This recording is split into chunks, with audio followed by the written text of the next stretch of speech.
예, 안녕하십니까. 늦은 시간까지 모두 고생 많으십니다.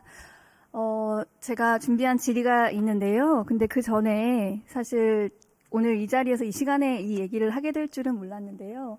다음 장표 보여주시면, 탈원전에 대한 논쟁이 뒤늦게 있었습니다.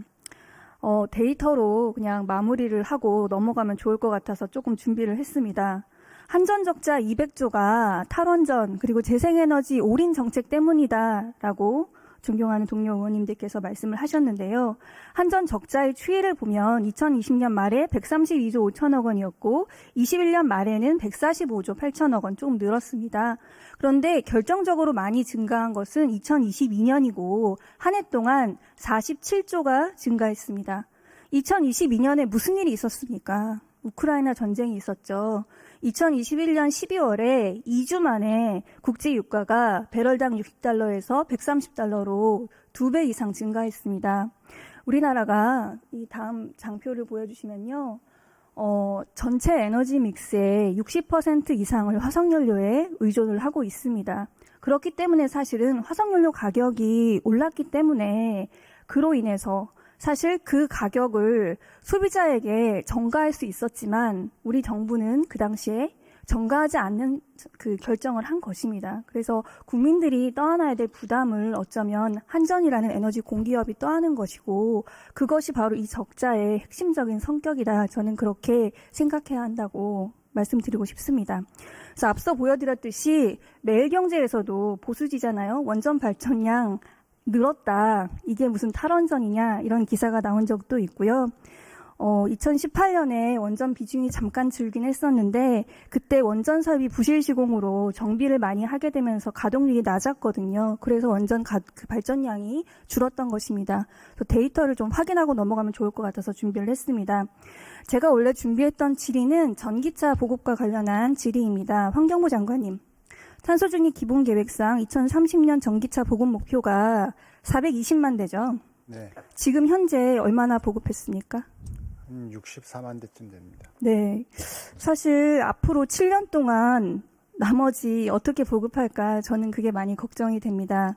그런 가운데 2023년 결산 보고서를 봤는데요. 앞서 다른 의원님들도 지적을 하셨는데 전기차 보급 예산의 집행률이 82%, 3,450억 원의 예산이 불용되었습니다.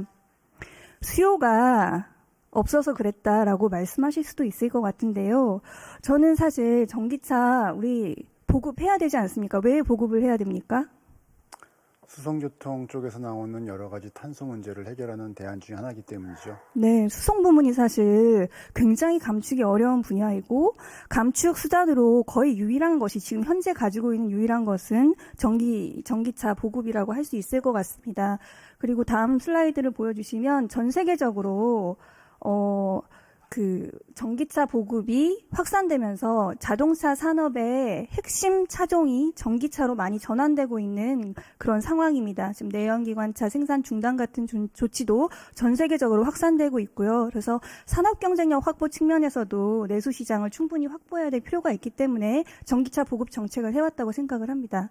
그래서 저는 이 보급 목표를 달성하기 위해서라도 보조금 정책을 조금 더 적극적으로 해야 된다라고 생각을 하는데요. 앞으로 이 목표를 달성하기 위해서 보조금 정책을 어떻게 운영하실 계획이십니까? 의원님, 일단 그 전기차는 일단 국민들이 사용하기에 편리해야 되고 안전해야 되고 또 가성비가 당연하죠. 있으면서 네. 또 나가야 될 방향 네 가지를 갖춰야 된다고 생각합니다. 보조금 같은 경우에는 국민들이 좀 더 안심할 수 있는 쪽으로 좀 저희들이 가고 또 국내 산업과도 연결됐으면 좋겠습니다. 또 여러 가지 또 국민들께 부담을 덜어줄 수 있는 되겠고 관련되는 재원도 지속 가능성을 유지할 수 있는 쪽으로 갔으면 좋겠습니다. 네, 그렇지만 우리가 먼저 결정을 해서 재원을 확보했는데 그걸 불용한다는 것은 저는 큰 문제가 있다고 생각을 하고요. 다음 장표를 보여주시면 여러 가지 방법을 생각해 볼 수는 있을 것 같은데 우리 국민들이 전기차와 관련해서 조사한 바를 보여드리면 90%는 이미 전기차 구매 의향이 있습니다. 가장 큰 진입 장벽이 충전 문제라고 생각을 하고 있고요. 그 다음으로 가격을 꼽았습니다. 그래서 충전기 보급, 사실 요새 화재 문제 때문에도 안전한 충전기 보급이 굉장히 중요하잖아요. 그런 부분을 조금 더 신경을 써야 될 것 같고요. 보조금 제도 같은 경우에도